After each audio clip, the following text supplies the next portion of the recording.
Hello and welcome to everybody. This is Hear Her Sports, the Female Athlete Podcast, and I'm your host, Elizabeth Emery.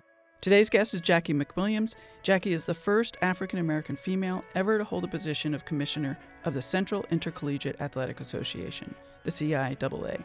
Jacqie spent 9 years at the NCAA managing those championships, including serving as director of the Division I Women's Basketball Tournament from 2006 to 2009 and the Division I Men's Basketball Tournament from 2007 to 2012.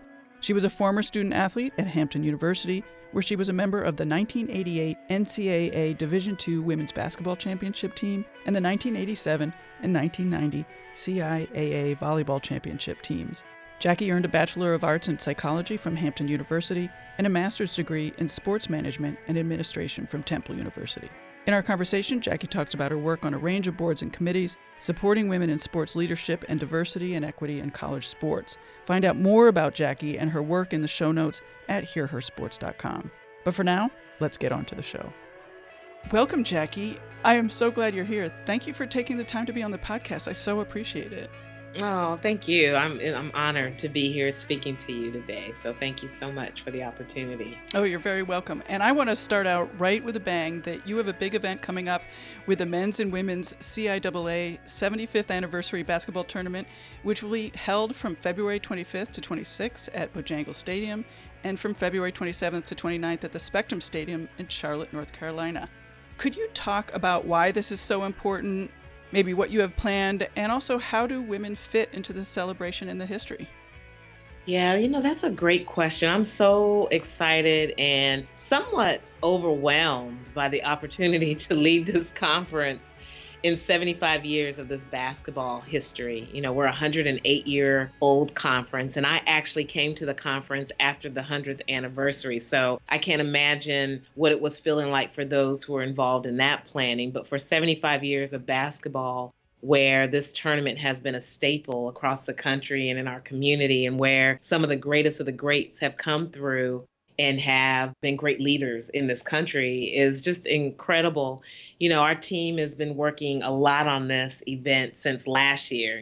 Once we finished the event, we got 365 days to plan. And because it's 75 years of the men's basketball tournament, we didn't want it to stop. What I said was important that we include our women in the 75 years of celebrating basketball and what has happened in 75 years. It's 46 years of the women's tournament, 75 years of the men's tournament. But between there, throughout that history, there's been a lot that has taken place where women have grown in the game. They have won national championships. Men have won national championships. Legends have come through, NBA players. So it's been an incredible mark for CIAA to celebrate this in our 15th year in Charlotte, North Carolina, where they have been gracious and have really opened up new opportunity and doors for CIAA to expand our footprint for this tournament. We're now 150,000 plus people coming to this event, not just coming to the game, but to be a part of something that is extremely excellent and that has been extremely important to the community of our member institutions. So we're looking forward to celebrating, the brand of CIAA,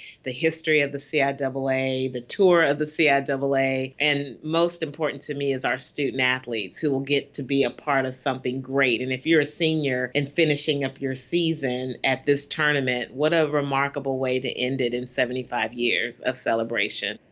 Maybe I should have you introduce the CIAA and sort of the focus of the division.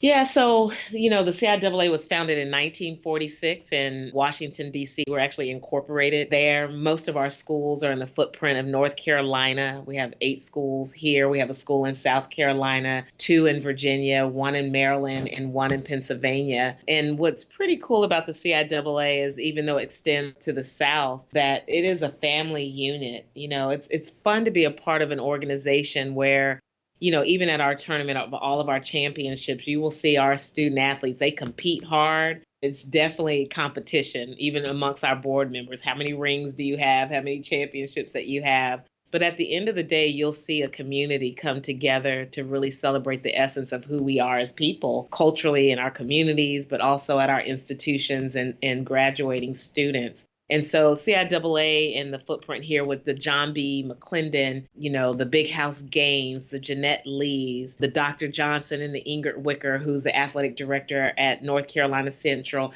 You've seen a lot of people come through this conference and now leading in different spaces of college athletics, which it makes me really proud to be able to come back and know that some of them were my mentors. Some of them I watched from a distance. I'm working very closely with a lot of them to help influence the world of college athletics, specifically in historically Black colleges and universities, where this conference was the first in the country to start because players didn't have any place to go. And so, we're not just celebrating 75 years, we're celebrating 108 years of where this conference provided opportunities for education and athletics. We have grandparents of their grandchildren or the great-grandchildren that have been coming to this tournament for over 50-something years, which is incredible. So we always try to identify and celebrate those members who have been coming over 50 years and then their families. In our Hall of Fame this year, which is pretty exciting, all of the recipients will be former basketball players. Oh, that's great.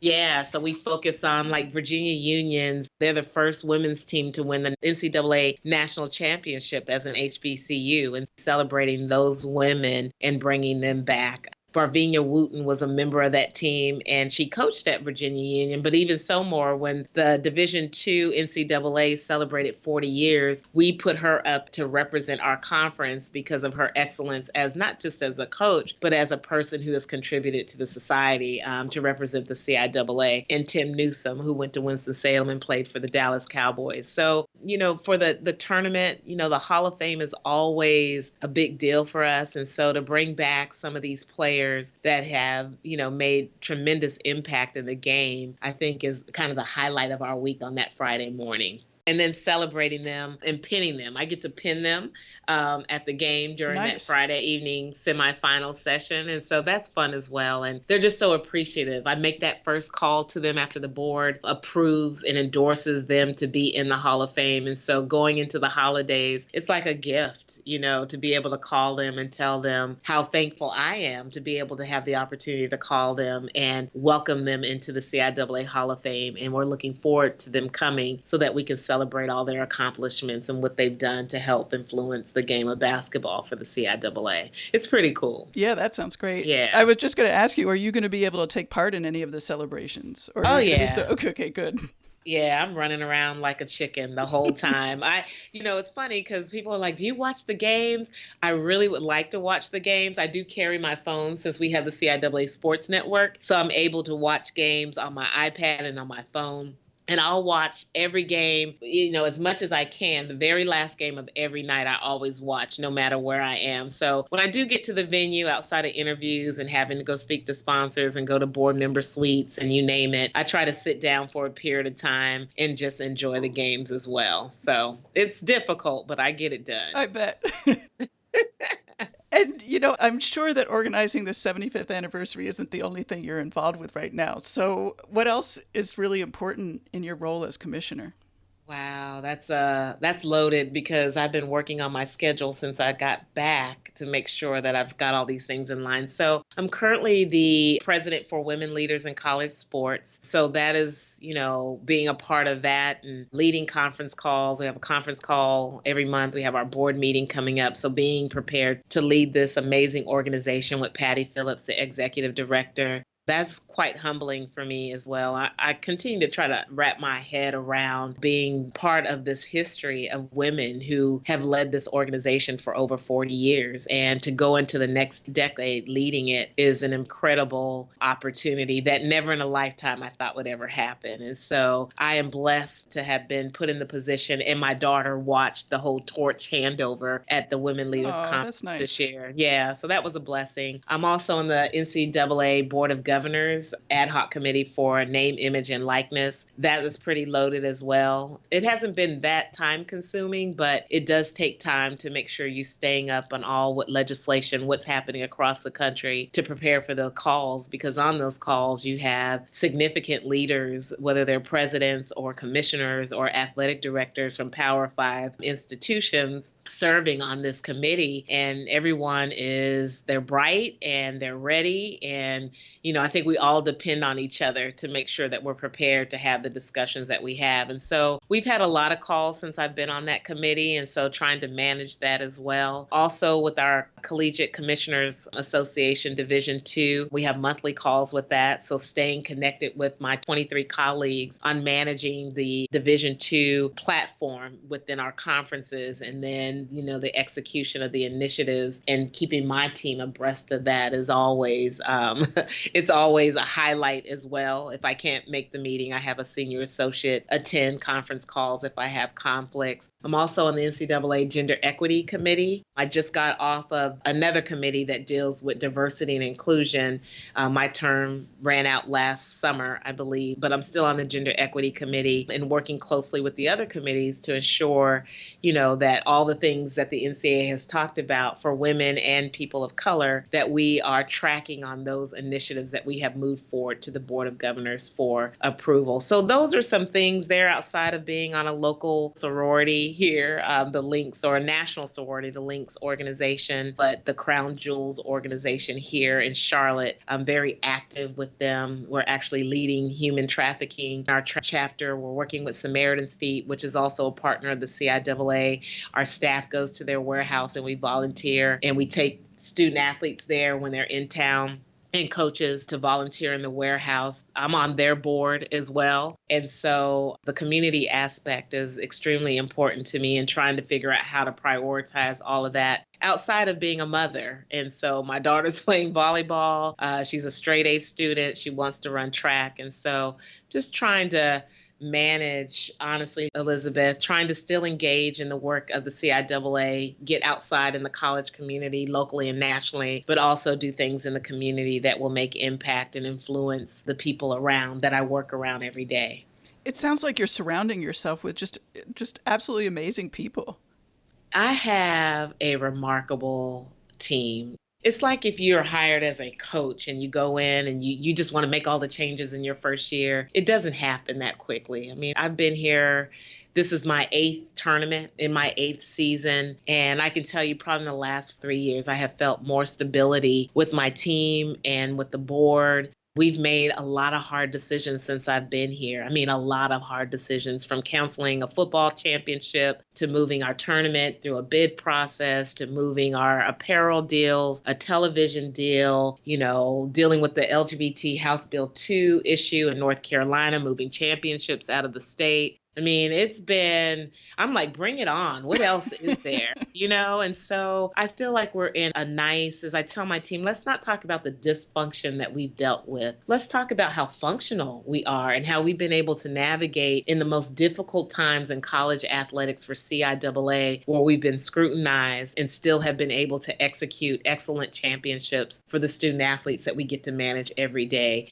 And so when you ask us what our why is, they will tell you to make sure that our student athletes in this conference has an experience, because they may never get to a national championship. So how do we make them feel like the CIAA is a national championship, which is a good and a bad, because a lot of times they play so hard in our conference that they're exhausted when they get to the playoffs. Right. And so we're trying to help our membership balance that as well. But it's a big deal to win a conference championship. I'm able to do all the things that I do because I have a great team. I want to get to your leadership style, because you seem like a really excellent leader. But I first want to ask you about the Gender Equity Committee. Can you talk a little bit more about what that is? Yeah, it is part of the committee structure of the NCAA, where they select or nominate. You're nominated and selected to be on this committee that has Division I, II, III representation. It has commissioners, senior women administrators, a faculty athletic rep. It can have a president on it. And so there's representation to make sure that we know what the current issues are that are happening in college athletics and the impact that it has on women in athletics. And so the Gender Equity Committee was charged to review the equity, plan for the NCAA, to make sure that we have toolkits, to make sure that women are being included on the decisions. They're selected on committees across all Division I, II, and III conferences, that policies that are being made and changed, that we understand that. We work with the Committee on Women's Athletics and the Minority Opportunities Interest Committee with the NCAA. So I don't want to say like it's the oversight, but it's definitely a committee that stays connected to what's happening in the NCAA and the impact it has in women in college athletics from the Title IX perspective, for a participation perspective, but also for having the opportunity to have a seat at the table. Mm-hmm. And where that's missing, this committee will let you know. And do you get involved in women coaches or getting greater equity for women coaches in the NCAA? Yeah, and I think part of the Gender Equity Committee, and I think all of the committees, even when I was on the Inclusion Committee, ensuring that there's representation of more minorities in the athletics community. I mean, part of Mark Emmert a couple years ago, maybe 3 or 4 years ago, this is when all these committees really start to rise, is the concern that minority women were less than 1% in college athletics and leadership roles. And so, it may grow 1% and then it drops. If you lose one and you replace, somebody else, the numbers are not changing. I do think women overall in college athletics has gotten better. I think there's growth, but minority women being in leadership positions has still been a challenge. And so, part of me being able to be on a lot of these committees is, again, amazing opportunity. There's, one African-American, now there's two of us African-American commissioners in the country. I think there's one Asian American and one Hispanic. And I've just happened to have the experience of working at the NCAA, working at Division I, II, and III, working on campuses to bring a lot of different experiences and also be able to have a seat at the table and speak amongst those experiences to help influence decisions. And so, it's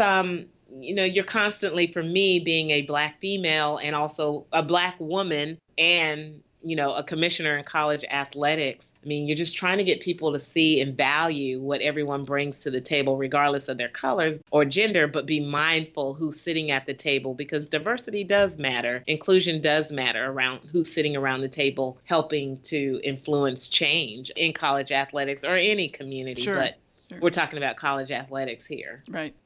So how is it meaningful for you to be the first African-American female commissioner? It's, sometimes it's disappointing because I just feel like, there should be more. Of course. There should be more. It used to feel a little heavy because, again, my role and the opportunities I've had to fast track in my career, the people that I've been around and be able to meet, my opportunities with men's and women's basketball. I mean, I've been around a lot of great influencers and know a lot of great influencers in the business.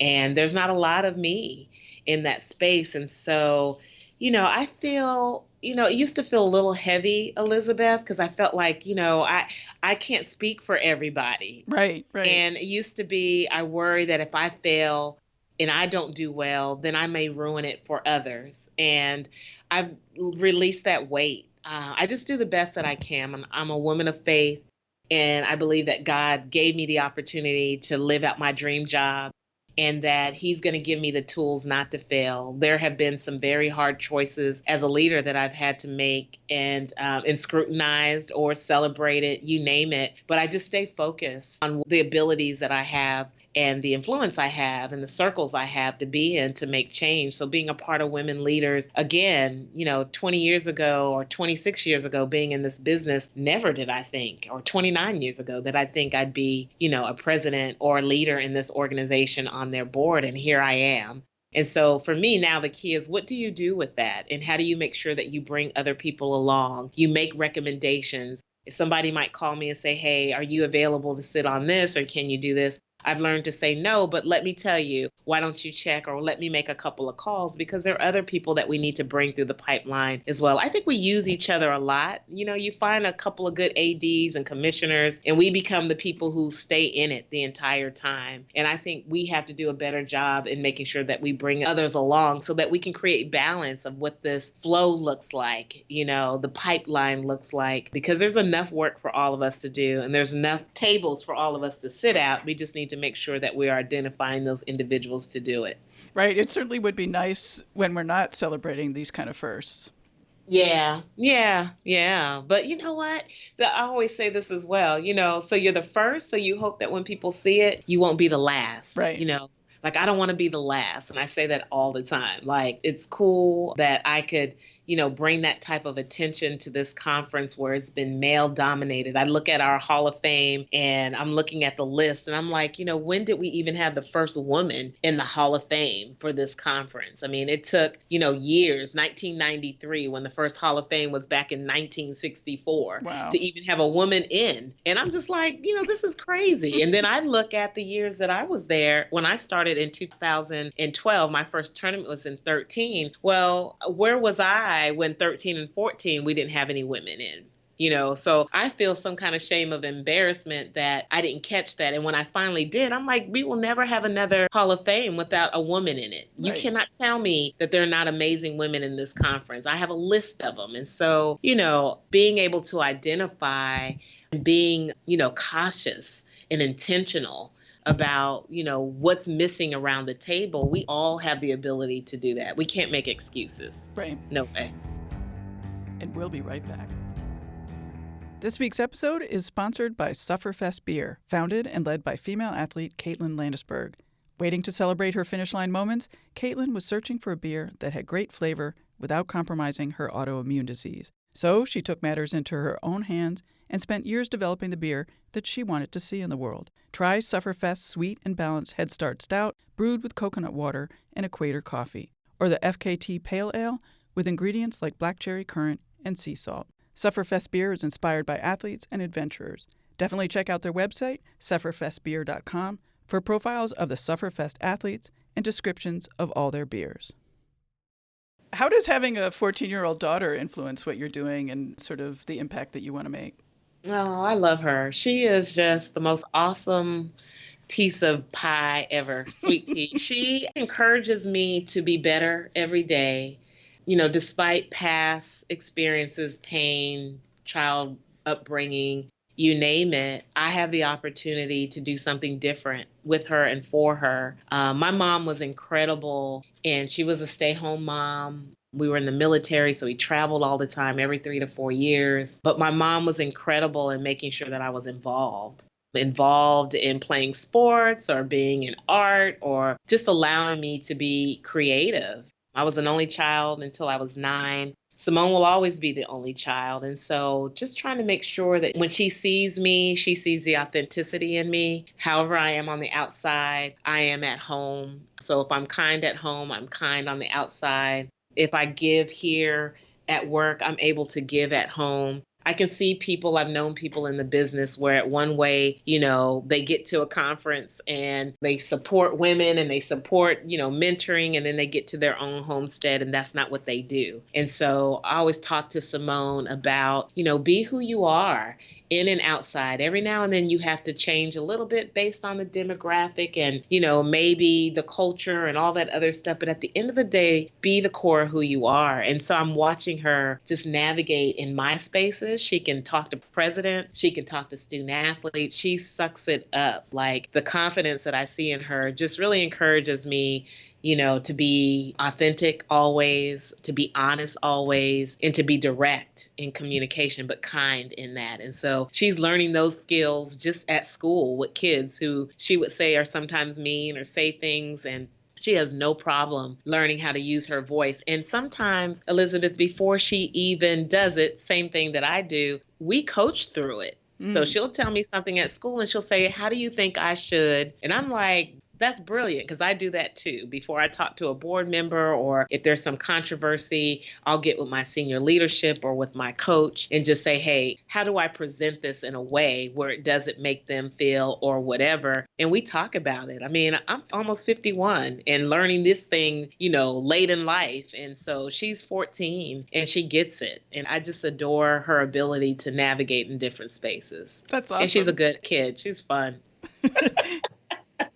You mentioned that you have a coach. What kind of coach? I have a Dream Builders consulting group as part of our team. They help with strategic strategy. They help make sure that we stay in line with our mission, with our partners. And they have been really engaged for the last 4 or 5 years. Kinston Griffin, who's the CEO here in Charlotte, he does a lot of work externally, but he's been my executive coach since I've been here. Well, maybe let's say the last 5 years. And he's really helped me navigate and prioritize and think positive, work with my team. He's done some coaching with members of my team when we've had some issues internally in the past. He's been able to help coach some of my staff in helping them see where their responsibility lies so that we can come together. And it's been great because the people who've been able to work within this environment are here, and those who haven't, are not, of their own choice or by choice of myself. And so it's been nice to have him. We've changed kind of what he has done over the couple of years because we have some stability. So a lot of what he does now is just helping us with our strategic vision, but also sitting in some of our consultant meetings with our staff to make sure that we're all staying in line and in step with one another. So it's been nice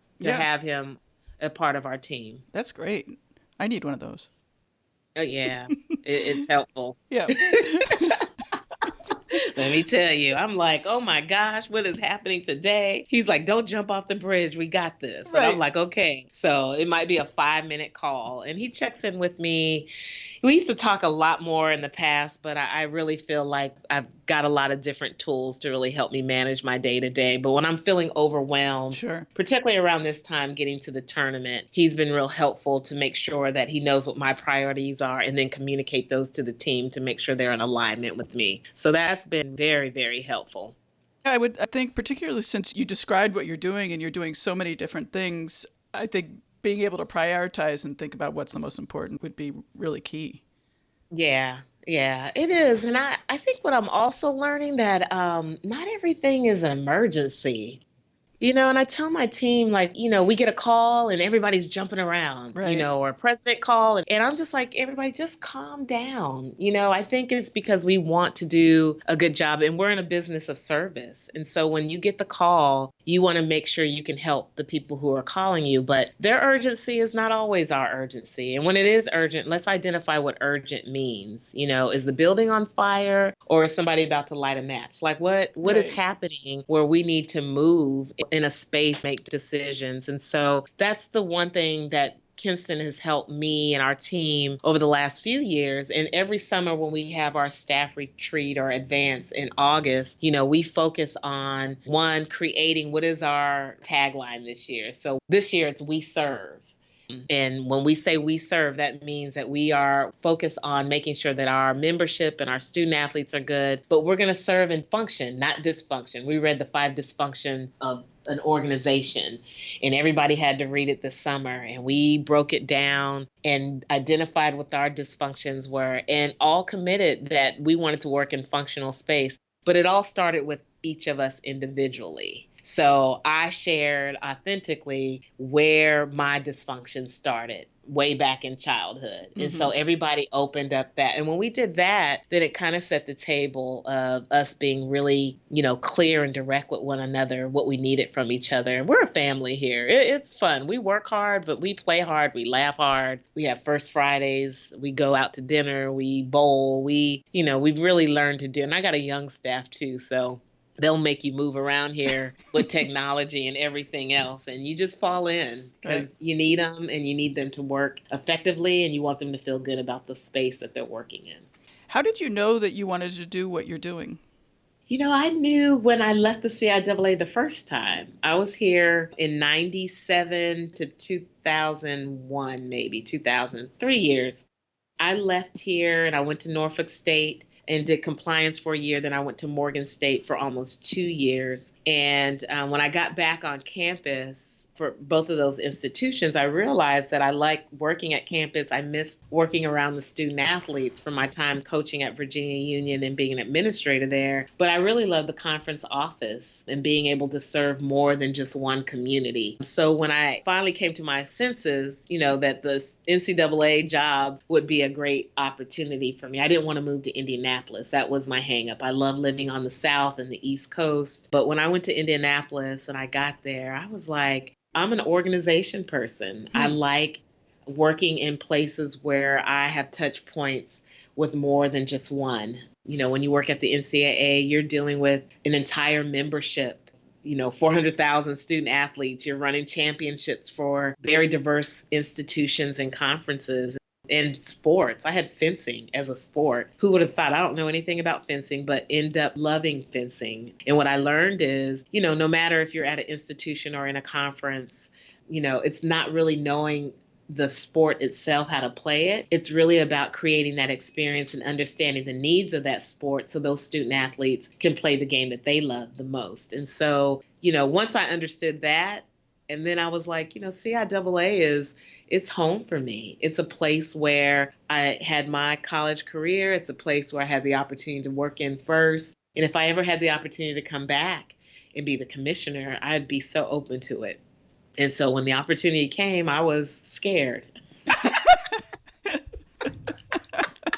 I was freaked out. I'm like, Oh my God, I got to apply? I really got to apply? Yeah. So let me be very clear. I was very nervous and not sure if I knew I was prepared, but not sure if I was really prepared. I think that's what women do. Like, we always think we have to check off all these things about preparation. And I was prepared. I just had to tell my story to demonstrate my preparation. How did you develop your leadership style? And part of that question is sort of, where did you develop this confidence and ability to lead? Oh, nobody's ever asked me that question before in that way. That's a great question. So let me start here. When I was growing up, I guess being the only child, my mother would say I could go outside and play and all the kids would come. But when I got tired, I would just go in the house. Like, when I was done, I was done. But when I went outside, I could organize to play whatever game, Red Rover, hopscotch. Like, I played hard, ride my bike. And I don't know if that's where it started, but when I start playing organized sports, it's when I left California, because they didn't have organized sports. So I cheered, I danced, I ran track for a second. But when I moved back to Colorado and I actually got to run and play on a team, I don't know if it was just an automatic thing that just happened, but I was always the captain. I was always the most responsible. Now, mind you, I grew up in a military family. My dad was in the military. He was a warrant officer. He was over logistics and planning and moving troops and stuff. And so it sounds like it's genetic. It must be genetic. I mean, I always tell him, like, there's so many qualities that I know that I got from my dad, and the kindness and passion of my mother's heart, and put that together with the leadership style of my dad to influence the way that he did. I mean, I think I was just blessed to have those two come together and allow me to just enjoy the ability to lead and guide and mentor people. I wanted to be a psychologist, actually. I never thought about being in sports administration until my basketball coach at Hampton said, why don't you think about being in sports management, coaching? And I'm like, I don't want to coach, because coaching looks like, I know how we were as athletes. So I don't, so I had my own thing about what coaching, and I saw how hard my coaches fought for us to have the gym and to get uniform. And to me, I'm like, who wants to do that? And it turned out that I did. And I guess it was, again, you have coaches, women coaches and men coaches. Even from high school, I watched my coaches, my volleyball coach, Shirley Diggs, who's in Maryland, who is still a very important part of my life, and my godmother, who both were very influential. I watched them lead. So I guess the other thing, Elizabeth, I had a chance where some instances we don't get to see women who look like us lead. I did. I had an African-American volleyball coach who was strong and passionate. My assistant principal, who pulled me out of class and said, "Where do you want to go to college?" and outlined all these HBCUs, historically Black colleges, that could be options. And she put Hampton on the list, and she helped me call the school. Wow. And That's yeah, incredible. and we didn't have internet. So Right. I had to go to the library and figure out where is Hampton. And my parents sent me. I've never seen the campus ever. I just trusted that she told me the school would be great. The women's coach said, "I don't have any more scholarships, but she can walk on." My parents gave me a chance to go. I walked on, and then I had a scholarship the next 3 years I was there. And so I think I've always had this drive and ability to thrive for myself. My mom would tell me, "You're making me think of all these things." My mom would tell me, always be able to take care of yourself. It doesn't mean that you can't depend on others, but take care of yourself. Because she grew up at a time where she depended solely on my dad. Mm-hmm. And she wanted to go to school and didn't have a chance to. She had to stay home, 12 of them. And she was one that stayed and helped take care of my grandfather when he was sick. And so, I think her own way of empowering me as a little girl was powerful for me, because she didn't have that chance and wanted me to have that chance. And so being able to live out, or maybe hear my mom say, "You can be whatever you want to be." I was born in 69, and, when did Title IX happen?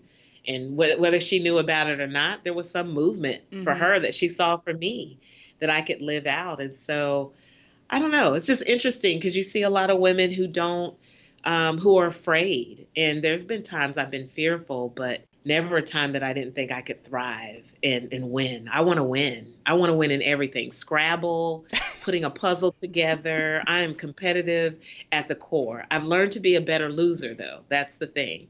I didn't lose well. Losing felt like evil, like you're not going to make it up. But I've learned to lose. And that, what my daughter has showed me how to be a better sports person, like in losing doesn't mean that you lost.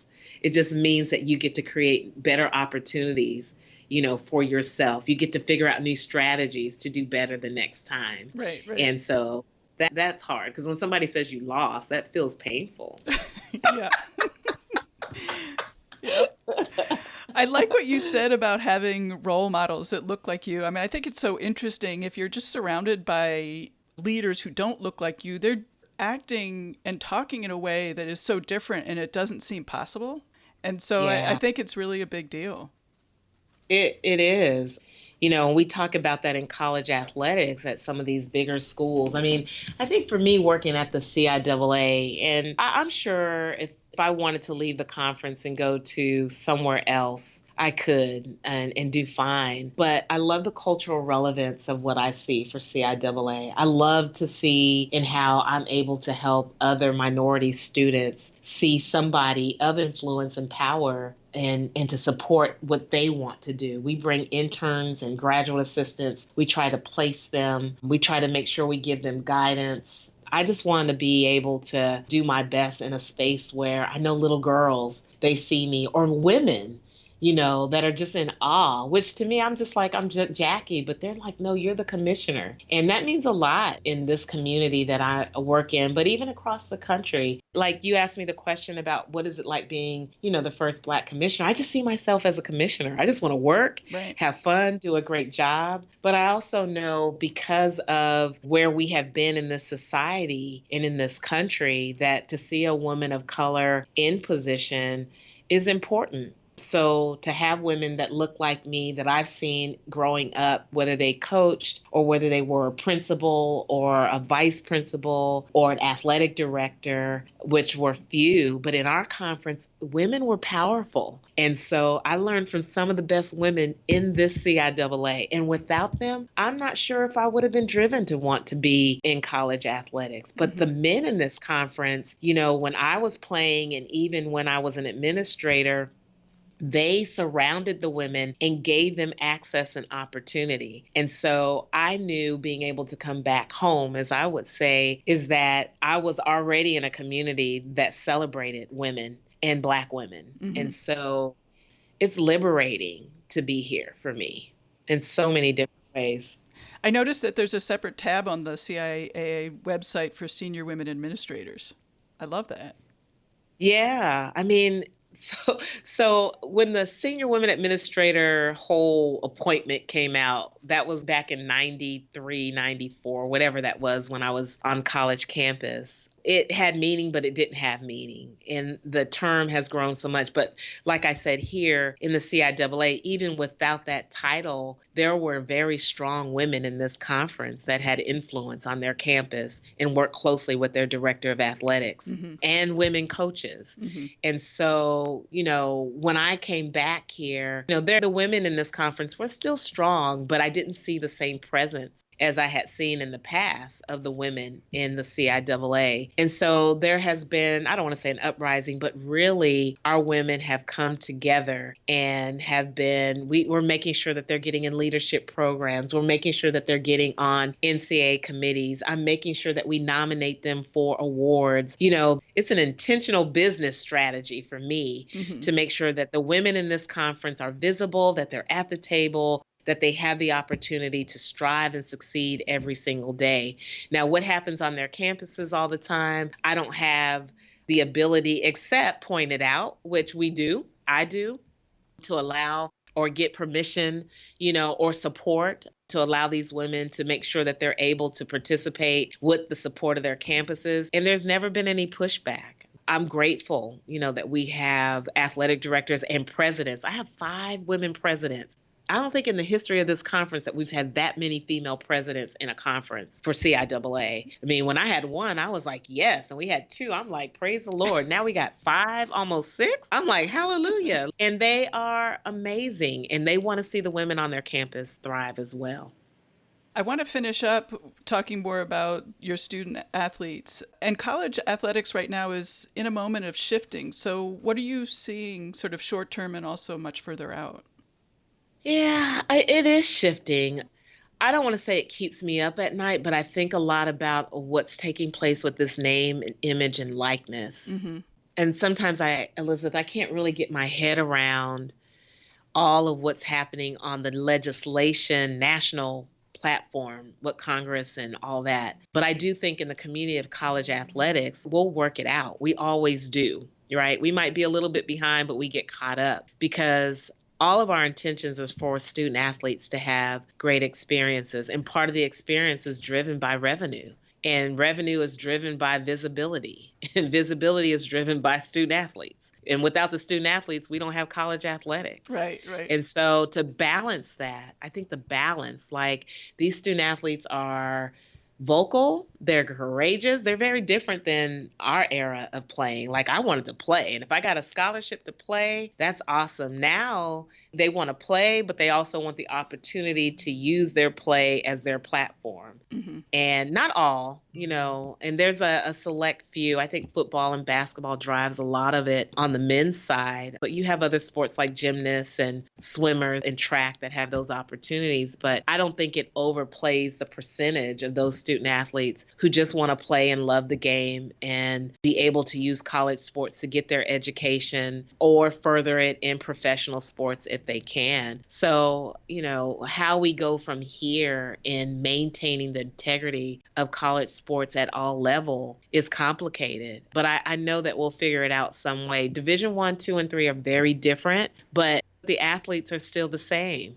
They might be bigger and stronger in one division or they have more access, but they're still human beings and they're still individuals who want to play the game. They just made choices of where they want to go. And so how do you balance that so that one, they're healthy. We get a lot of student athletes that, including when I played, now there's just more resources to deal with mental health, mental wellness things. I remember hitting my head real hard in practice. I probably had a concussion, but who would have known? I mean, who knew? I mean, I saw stars and I got up and I got back in the lineup.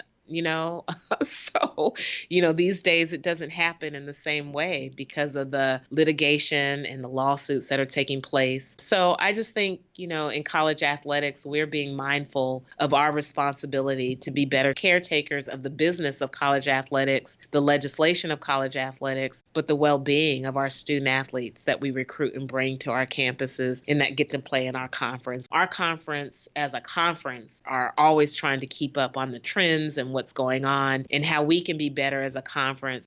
I tell my team, we're not competing with any other conference. Let's identify the needs of what we need. If it's mental wellness and dealing with LGBTQ issues and gender equity issues, then let's always make that a part of our DNA. Let's not just bring it up because everybody's talking about it, but let's always be on track of those things that are important to college athletics and bringing our student athletes here. We do a symposium. This is the fourth year, I think. We bring about 24, sometimes 50 students, and they have like a 3-day symposium with just them. And we put them in front of sponsors and executives. They do community service. They have people come speak to them. They get to do leadership development, women's empowerment, diversity and inclusion, stuff that I never got to do. I'm doing that now and have to pay a lot of money to do that. Right. So, I think the exposure that we let them see themselves and see others that care about them, that's our job in college athletics if we want them to play the game at their best. Not to use them, whatever that looks like, but to give them the opportunity to be at a platform, to get their education, to learn to be their best and enjoy the game that they play. Yeah. Cool. What's your training regime these days or your physical activity these days? Because you used to be an athlete. Or you are an athlete. You are an athlete. Man, Elizabeth. Yeah, always an athlete. I tell exactly. A player never loses her game. So I'm always ready to play. They laugh at me around here because I'll take a ball, I'll shoot, I'll throw a football. I'm such a Tom girl, whatever you want to call me. I have to do better, but I do eat healthy. Mm-hmm. I drink water. I wake up every morning and I drink at minimum of 8 ounces to start my day before I even have coffee. That has been habitual for a very long time. And then I try to drink water throughout the day. I was going to the U.S. Olympic Performance Center. My daughter was going there to train. I was taking her there so that she can get comfortable with her body, learn how to work out. And we did that for about 1.5 years. So I joined because it was pitiful to sit there and watch her work out while I wasn't. And so I started to do that because, as you know, the older you get, your metabolism seems like it runs away. And I know when I feel better physically, I feel better mentally. And so I have to do something, whether it's walk or, if I'm up and down my steps, I go at a fast pace or walking from my car. I know I need to do better with getting on my treadmill. So all those goals always happen. And I'll do it, but I do eat better. I eat healthy. I watch what I eat. I drink a lot of water, and I try to exercise as much. I have all this equipment at home. I just got these, what do you call those power ropes that you have? Oh, right. Those ropes I love them. I wanted them for Christmas, and they bought them. They're still in the bag, but I'm going to take them out this weekend. I have weights. So, I get on my treadmill, but I do think mental health is it's so important to us as administrators, and particularly women who are always juggling a lot of different things and prioritizing our life, and with whether you're married or you have a partner, or you have animals and kids. It's a lot, and then come to work and try to be 100%. But I always say if my spiritual health is good and my physical health is great, I'm going to be okay. So today is a good day for me because I feel spiritually and physically healthy. And so that's my goal. If I can stay that every single day, the more I can give and make impact here in the office and be a great mom to Simone. Perfect. That's beautiful. Anything else that I didn't catch you that you want to talk about? No. Okay. Elizabeth, you made me travel across the country and come back. Thank you for your thoughtful questions. I appreciate that a lot. Oh, you're so very welcome. It really was a pleasure talking to you. Thank you. Thank you. Thank you. Bye-bye. Bye-bye. A big thank you to Jacqie and all of her staff. I feel so lucky to have had the opportunity to talk to her and hear her ideas for women in business. I hope you like this episode and tell your business pals about Jacqie and all the women you discover here. The show notes are just packed with links to things Jacqie mentioned. Find those at hearhersports.com. I love hearing your thoughts and comments, so send an email to elizabeth@hearhersports.com or call our hotline at 725-BE-BADASS, 725-222-3277. Our stellar design is by Agnes Studio, and the music by the band Goldmines. Till next time, bye-bye. If you love the game and you love the conference, if I put it in my backyard with a couple of signs, would you come? They're like, absolutely.